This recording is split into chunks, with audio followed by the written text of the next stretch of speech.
If you have a brain injury and experience the persistent symptoms of light sensitivity and headaches, working on a computer or phone screen can be extremely difficult.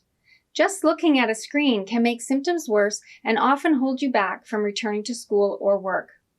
The social distancing and stay-at-home restrictions that came with the COVID-19 pandemic fast-tracked a move from in-person communications to virtual ones.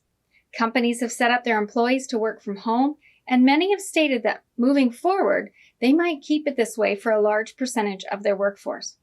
As well, schooling has moved online for the next school semester, posing challenges for both students and teachers.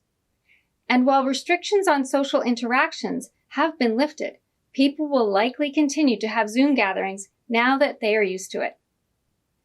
All of this online activity has its associated problems, psychologically, neurologically, and visually. This is Brain Injury in the Virtual World, a presentation of Visual Stress Canada. In this course, you are going to learn about identifying the triggers in the visual environment that cause discomfort, why your brain is reacting to these triggers and causing the physical, visual, and perceptual symptoms, and the tools and strategies that you can use to reduce the effect of the triggers and reduce and manage symptoms. Many of you will not have heard the term visual stress, and therefore it is unlikely that you have had it investigated as a contributor to your symptoms and difficulties. If you are looking for ways to manage in the virtual world, then this is a great place to start. With knowledge comes understanding, and with understanding comes the power to change lives and the compassion to heal. Hi, my name is Karen Monet, and I am the CEO of Opticalm and the Opticalm Visual Stress Clinic, where almost all of the clients referred to us have had brain injuries, and all of them suffer from post-trauma vision difficulties, persistent headaches, light sensitivity, balance issues, and visual difficulties that have been holding them back from going to school, work, out in public, and doing many of the things that they were capable of before their injury or illness. A member of the International Institute of Colorimetry, I'm also the founder of the Visual Stress Canada Association, a nonprofit organization whose main goal is to develop the visual stress community to increase advocacy, research, education, and support for people with the condition, their families, and the healthcare and education specialists who work with them. For the past 9 years, I have been researching and learning about visual stress from experts in the field around the world, and I have been fortunate to have been able to present this information to healthcare and optometry groups across Ontario and in the UK. Whether it has been an informal gathering at a physiotherapy practice or more formal presentations at large optometry conferences, the audiences have always been really keen to learn more, because visual stress is a little-known neurological condition that can have a profound impact on individuals with migraine, autism, learning difficulties, attention disorders, Lyme disease, and epilepsy. It can also be acquired and made unmanageable following a brain injury. I am here today to help by providing information on how the brain works when the visual system is overwhelmed in this ever-growing virtual online world we are living in. I would like to take a moment at this time to thank Brain Injury Canada for providing me and Visual Stress Canada with this opportunity. It's kind of ironic that I'm presenting on the difficulties with screens on a screen. However, there are some benefits to presenting this way. You get to watch at your own speed, in your comfy clothes, not having to leave the house or worry about parking or physical distancing that would happen if you came to a conference. Before we get started, I have a few suggestions to make this experience as comfortable as possible. First, set yourself up to watch in a quiet spot with few distractions, so turn off your phones, alerts, and pop-ups on your screen. Also, remove visual distractions. Make sure that the area around your screen and everywhere you can see around you is not cluttered. Too much visual information can be distracting and lead to headaches and overwhelm. Then, set the screen up at a height so you're not looking down at it. You may need to prop your laptop on some books or put your tablet on a stand to raise it up to face level, and also so you don't have to hold it. This will reduce neck and shoulder strain. Now find something to place over the screen, like a thick piece of paper or cloth, and so you can just listen to the video. When you want to look, just move aside that cloth a bit, and this way the light is not getting into your eyes even when they are closed. Pause the video here for a minute to make these adjustments if you can. The speed of transition from in-person interactions to virtual ones is accelerating. It has become normal to rarely go to the mailbox or bank because we all do it online. We send birthday wishes via Facebook, we FaceTime with our family, and online is the first place we go to shop. Even our grocery flyers come straight to our phones. And family game night, well, it's moved from boards to screens. But now we have to do even more online, and much of it is stressful stuff, like making applications for financing and government services, figuring out all these new screen sharing technologies, and watching the 24-hour news coverage of COVID-19 and other unsettling world events. Access to healthcare through medical apps and online clinics has been slowly growing, but not mainstream. This was something new to me last year after getting bit by a tick. Having worked with clients in the clinic with Lyme disease, I did not want to get any of the tick-borne diseases they struggle with. In a panic, with my family doctor and walk-in clinic closed and hesitant to go to emergency, a friend suggested an appointment with an online doctor.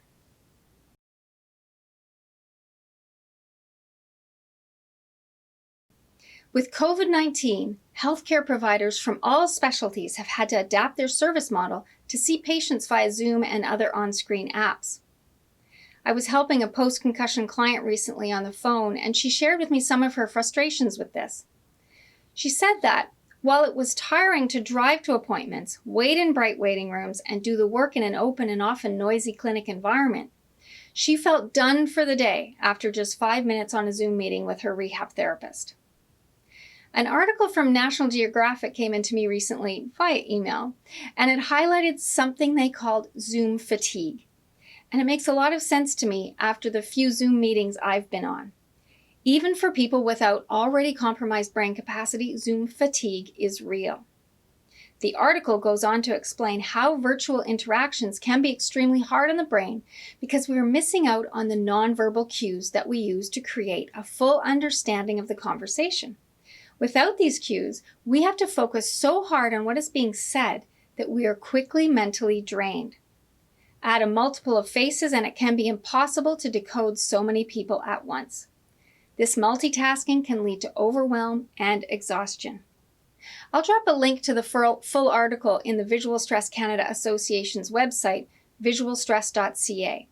All referenced articles, research papers, links, and documents mentioned in this video will be made available on the visualstress.ca website in the Education tab. Membership is free until the official launch of the association in October 2020. On the site, you will also be able to access the podcast and blog versions of this video's content and other videos, downloads, and articles as we develop and post them.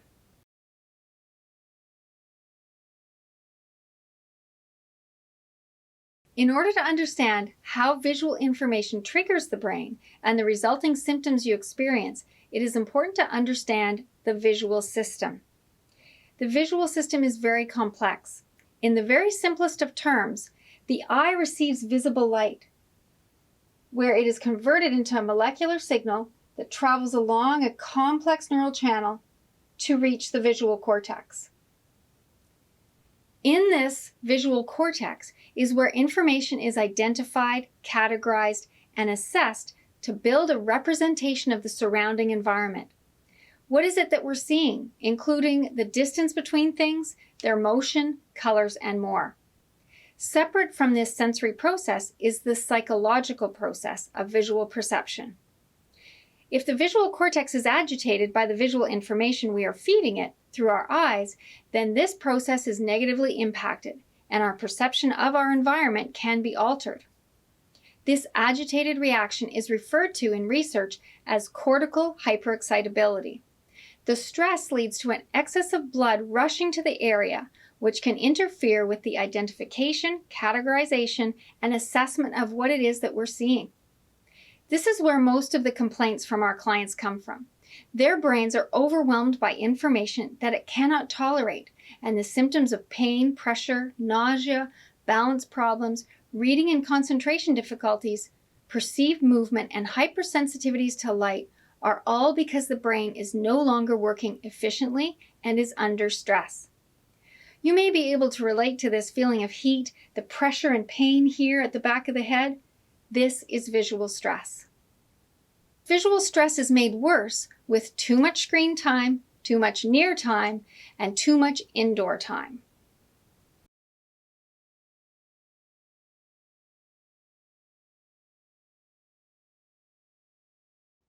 Since the first element of the visual system is the eye, then we must start our investigation there, fully and properly. This may seem obvious, but start with having your vision checked.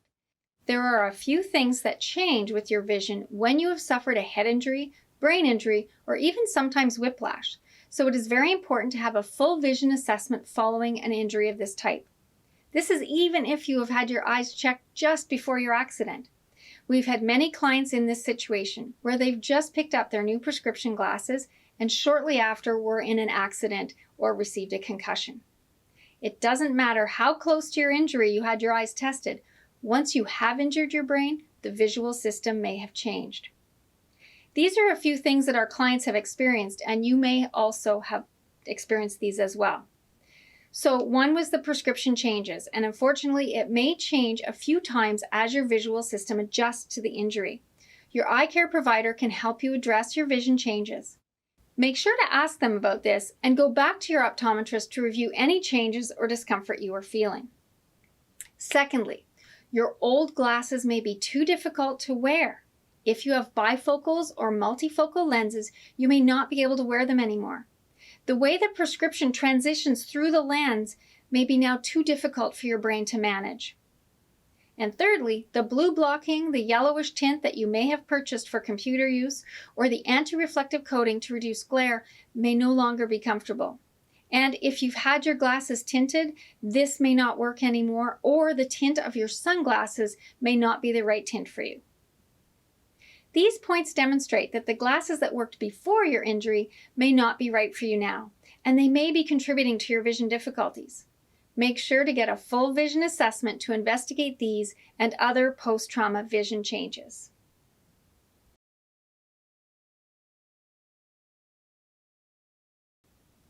The Canadian Association of Optometrists is a great resource for eye health. They have an eye health library where they have information on digital eye strain, visual stress, and other great information on nutrition, lighting, safety, and preventions. An article on eye strain is particularly relevant to our discussion here on the difficulties you experience with the online world. As mentioned earlier, we are spending too much near time. Think about it. If you are spending more time at home, you are not driving or taking public transit to work or shopping, going to theaters or outdoor festivals, or watching or participating in live sporting events. In fact, all of these activities involve looking at items in the distance. Now we are rarely using our distance vision. Instead, we are in our homes, on our computers, and we are overusing our near vision and not offering our brains the relaxing far vision focusing that can give it a break from all the details in our near environment. And this too may be contributing to your headaches and vision issues. When people do an excessive amount of near vision work, they may experience a false myopia. That is a blurred distance vision caused by overuse of the eye's focusing mechanisms. After long periods of near work, our eyes are unable to refocus to see clearly in the distance. Clear distance vision usually returns after resting the eyes. However, constant stress on the eyes to focus close may lead to permanent reduction in distance vision over time. But there is something you can do, and it is nothing new, just becoming more important, and it's the 20-20-20 rule. The Canadian Association of Optometrists recommends you follow this rule to reduce eye strain. Every 20 minutes, take a 20-second break and focus your eyes on something 20 feet away, or better, even further. Set a timer, look off into the distance, maybe a plant that you place down the hall. This is also a good opportunity to get out of your chair and move your legs and shoulders a bit. I know that I've been sitting a lot more lately and for a lot longer than usual, so when I do get up, I often feel seized up. While taking these short breaks are great, we are still spending too much time overall online and need to take longer breaks. and not just a break from the computer to go watch TV or check your social media accounts. You need to take a real break from screens. Go for a walk, sit outside, watch the clouds or stars, or stare at nothing and let your mind wander to hopefully good things.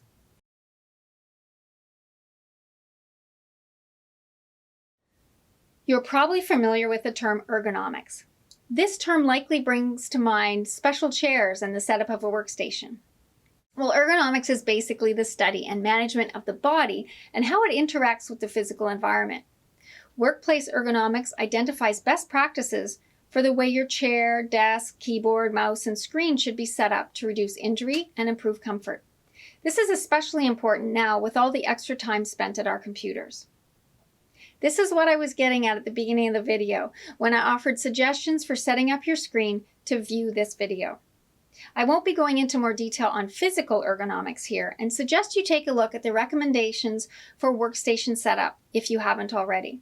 There are many excellent resources online, and I'll post a link to the workstation checklist at visualstress.ca. This was created in part by Health Canada's Workplace Health and Safety Program, and I'll also include a link to the picture guide from the University of Waterloo.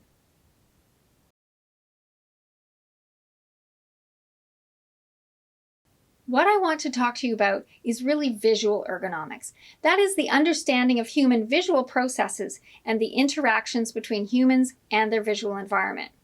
I want to help you create a healthy visual environment. And I love this quote: "If you are what you eat, then you are also what you see and hear." So we should eat a healthy diet and look at a healthy visual environment. But what is a healthy visual environment? The human visual system was evolved over millions of years and was created to do its best work in a natural visual environment, not one found at the office or big box stores. Take a look at these images. One is natural, the others are man-made. You will easily notice the differences. Look at the patterns. The nature shot has very little pattern. It is as soft as opposed to the sharp angular patterns in the man-made environments. The contrast in nature is very low versus the high contrast in the other images. The colors in nature are muted shades of colors and greens versus a lot of more black and white in the other images.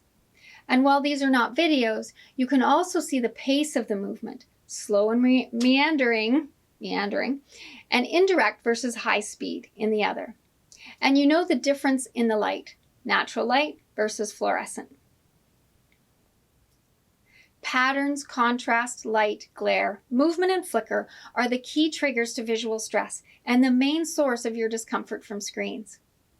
These unnatural visual images, found almost everywhere in our visual environment, are all interconnected.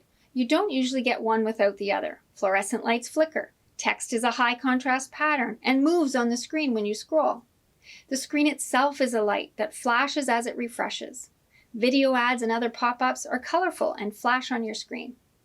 The online virtual world is a hot mess of visual triggers. The tight, striped, high contrast patterns like those found on our screens have been shown in brain scans to trigger the visual cortex into a state of stress, that cortical hyperexcitement I mentioned earlier. I was speaking recently to Dr. Arnold Wilkins, one of the main contributors to visual stress research over the past 40 years, and he told me how a neurologist had just contacted him for his input on a project that he did with his epileptic patients. He had sent them out to take photographs of things that they felt uncomfortable looking at, and it turned out that all of the photos met the mathematical criteria for inducing a high pattern glare response and visual stress. In the case of individuals with light-induced epilepsy, these patterns can lead to seizures, and for light-induced migraines, specifically migraines with aura, these patterns can trigger migraines as well. If I were to ask you, someone with a head injury and persistent visual symptoms, to go out and do the same, I'm pretty sure that your photos would look very similar to these. As part of our visual stress assessment in the clinic, we use something called the pattern glare test to determine our client's level of pattern sensitivity. Almost all of our clients are highly sensitive to pattern, but when we ask them, they usually say they aren't because they hadn't really thought about it or understood what pattern sensitivity is. So a healthy visual image is one that is in lower contrast, is not striped, and stationary. This is everything our work environment is not. So what can you do? Going back to the "you are what you see" statement earlier, it is time to put your eyes on a visual diet. In 2015, researchers in the Netherlands found that students looking at pictures of nature helped to reduce their stress reaction during a stressful test versus looking at pictures of buildings. Our visual system works optimally in nature with the colors, light, and contrast found in natural images. So it doesn't really matter if the nature you are looking at is in a picture, out your window, or underfoot. Take a look around your desk, around your computer. Is it clear or messy? Now take a look at the sides. Is that messy? Now take a look at the wall behind your computer. Are there lots of things pinned up? That visual clutter can be seen by your peripheral vision, and if you are like many of our clients with visual overwhelm, your brain cannot ignore the images in your peripheral vision. Your brain is processing it while you are trying to focus ahead at the screen. As much as you can, clear the area up around where you are working. As I was writing my notes for this section, I looked around my desk and thought, I should take a picture to show what not to do. But then I decided it was too embarrassing and I took a break to clean it up. I put away all the stuff that needed to go away. My desk is currently in a state of major chaos, working from home with 3 workstations and extra filing cabinets and stuff from the clinic while we were closed for quarantine. In any case, after I was done tidying up, it was much clearer and I actually felt less overwhelmed. Perhaps also because I took a visual break and stretched my legs and shoulders. So bring softer textures and colors into your visual environment. Put up pictures of your favorite nature scenes. Put plants, fake or real, around your home and office, and home office these days. And look at adding softly patterned fabrics. I talk a bit more about this in the article I wrote for Brain Injury Canada back in the summer of 2018 called "The Influence of Visual Triggers on Symptoms in Brain Injury and Concussion." I'll add a link to that at the visualstress.ca site for you to access. And finally, when you do your 20-20-20 eye break from the computer, make sure to look at something natural, not a bookcase down the hall or a parking lot outside.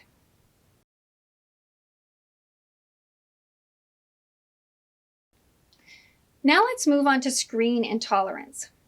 While people suffer from a myriad of symptoms following a brain injury, and for many, 15 to 20% of the population, photosensitivity can persist for weeks, months, or years. Unfortunately, studies on management options of light sensitivity suggest that the recovery is a long-term process. This photosensitivity is often reported as computer screen intolerance. Physicians generally advise avoiding screen time because the liquid crystal display (LCD) screens on their phones, monitors, and TVs have been shown to make symptoms worse and interfere with recovery. But we can't stop using them if we want to communicate, work, or learn. Why does the brain react like this to screens? I mentioned earlier when talking about the visual system that some brains can get visually stressed. Many studies dating back to the early 1980s, and certainly there are much more recently, using several types of brain scanning technologies have demonstrated that when some individuals are presented with certain lights, pattern, flicker, and movement, their visual cortex can become stressed. These images can lead to a hyperactivation or an overexcitement of that part of the brain that processes visual information. This stress reaction adds pressure and slows down processing, leading to headaches, brain fog, and cognitive fatigue. And screens have all of that. A computer screen is basically a big flat light. You focus hard to see what's written on this light, and this can lead to less blinking, dry eye, and eye strain. The screen image light refreshes at a high frequency that, while not a problem for most, can be perceived as flicker by many individuals with brain injuries.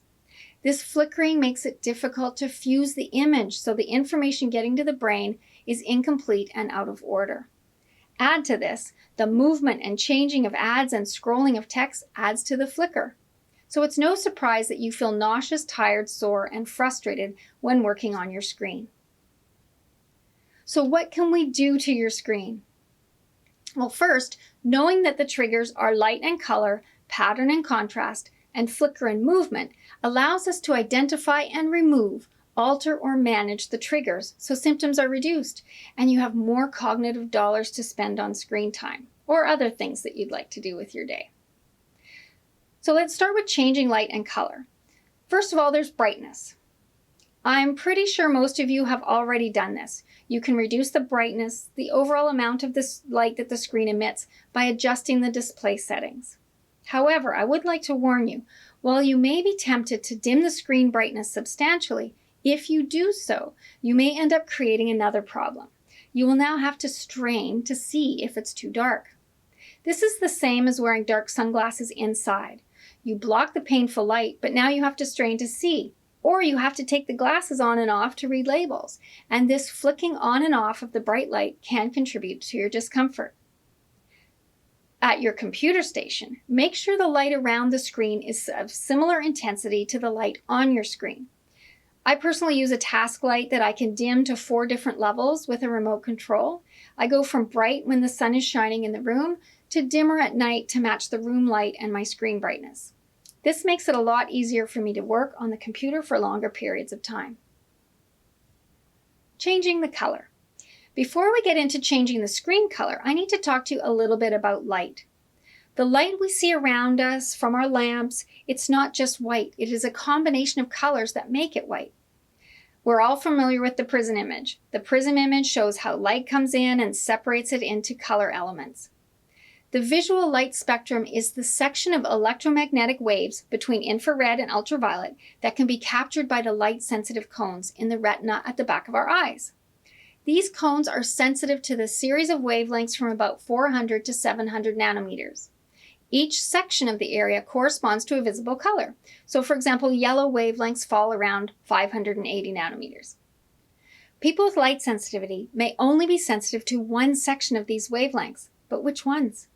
Unlike sound, where we can identify the specific wavelengths we are sensitive to, like a high-pitched sound or a low bass sound, we are unable to identify the wavelengths of light that cause us problem. You may already know that you were bothered by certain colors, say the blue Christmas lights or some orange or yellow color, but you can't pinpoint the color within white light that you are sensitive to. So you just say, I'm sensitive to light as a whole. In the Opticalm clinic, we use a medical device that takes our clients through the full spectrum of visible light. The device allows us to alter the hue, saturation, and intensity independently, and we can get over 100,000 colors and identify with great precision the wavelengths that clients are uncomfortable with, and then create a custom filter to block these wavelengths. There are some things you can do yourself to tint your computer screens. However, when I introduce the idea of tinting screens, many people tell me that they have already tried this with no luck.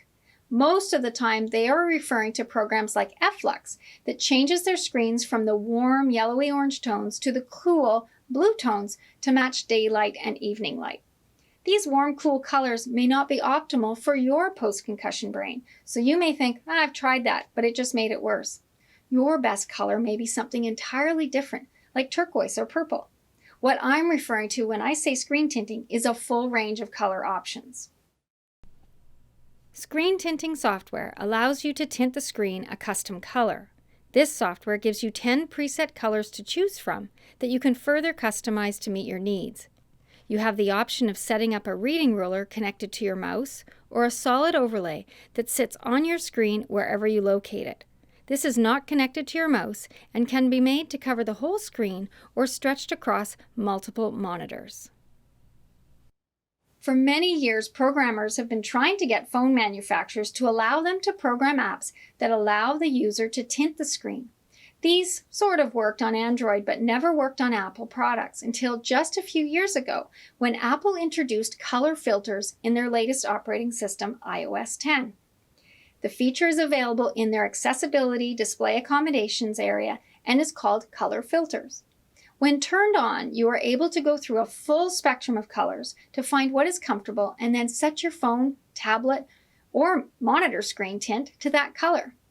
Software has been available for custom tinting PC screens for over 20 years. Crossbow Education in the UK, whose overlays and software we distribute, have been the leader for almost 30 years. But newer providers offering many more assistive tools together in one piece of software have come into the market in recent years. TextHelp out of Scotland has a great product that offers screen masking and tinting, as well as a whole host of other tools that will be useful for those with screen intolerance.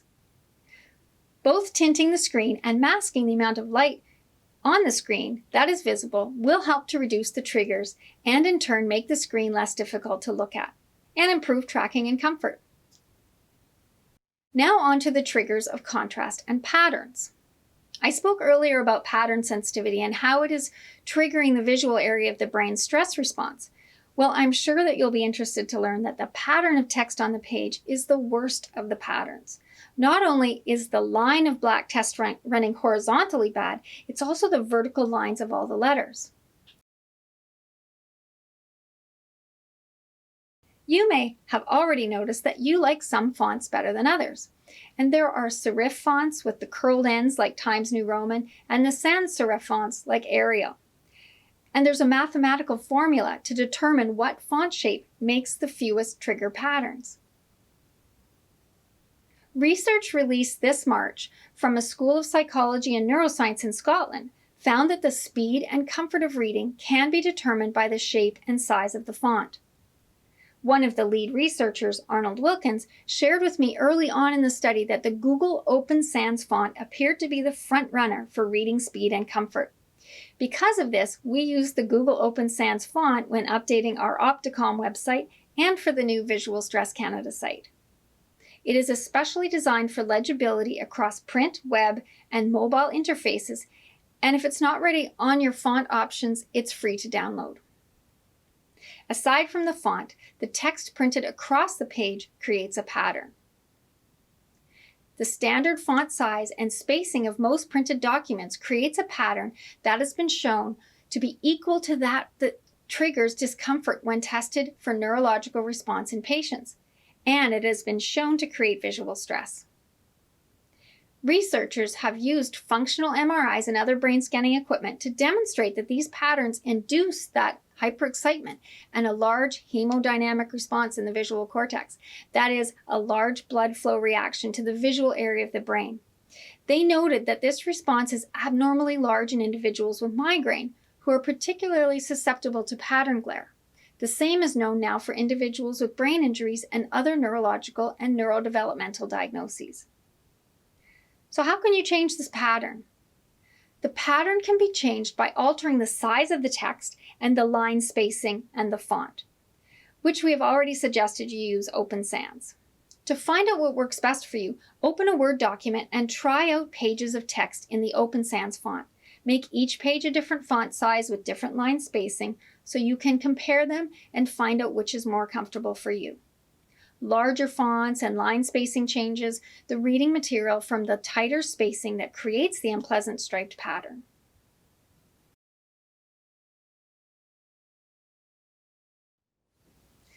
Changing the contrast.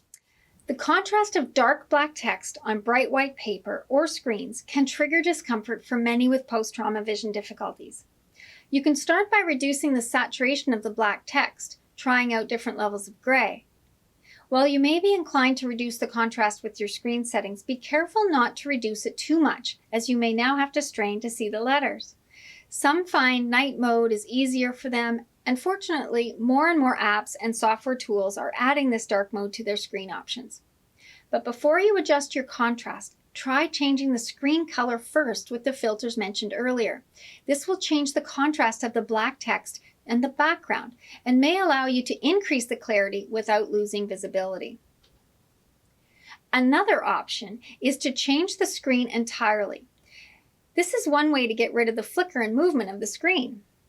While there has been some support for individuals using higher-end LCD screens with faster refresh rates, you may know them as gaming monitors. These screens are still LCD and still flicker. Some individuals with visual hypersensitivities are still uncomfortable with these higher resolution screens. They can still sense the flicker, and the sharpness of the image may be overwhelming. An alternative screen is the e-ink screen. These were researched by the Canadian Concussion Centre in 2018, and their results showed that using these non-LCD screens for computer tasks may decrease the risk of making symptoms worse for those with post-concussion syndrome. In fact, many of the study participants said that they would recommend the screen to their other patients with post-concussion syndrome. Non-LCD screens use the same technology as that found in e-readers like Kindle and Kobo. The ones we have at Opticalm are large, 13.3-inch screens, and they're either used as standalone Android tablets or secondary computer monitors. What is great about these screens is that they are not backlit, so you're not looking at light. It is more comparable to looking at a gray sheet of paper with dark gray print. Much easier on the eyes. Also, these screens do not constantly refresh the page the way an LCD screen does, so it isn't flickering. Instead, it refreshes only when the content on the screen is changed, and it is easy to turn away when you change a page. The research concluded that these screens have the potential to facilitate return to work or return to school in concussed individuals. Now we have in stock the larger version, and we will be getting these in the note size soon, and the e-ink phone when it becomes available later this year. And as a plus, motor vehicle accident and disability insurers have noticed the benefits to using these screens and are often open to covering the cost for their employees and claimants with screen intolerance. So that's about all I have to say about screens. Let's move on to what other things you can do to improve the overall visual environment to reduce triggers to discomfort in the rest of the work area. You are what you see. Back to our quote about going on a visual diet. Earlier, we learned that to reduce visual stress and visual overwhelm, it is necessary to reduce visual consumption, to remove the clutter and the visual triggers on and around your screen. We must also look around at the light in the environment and make alterations, reductions, and changes to reduce the triggers to discomfort.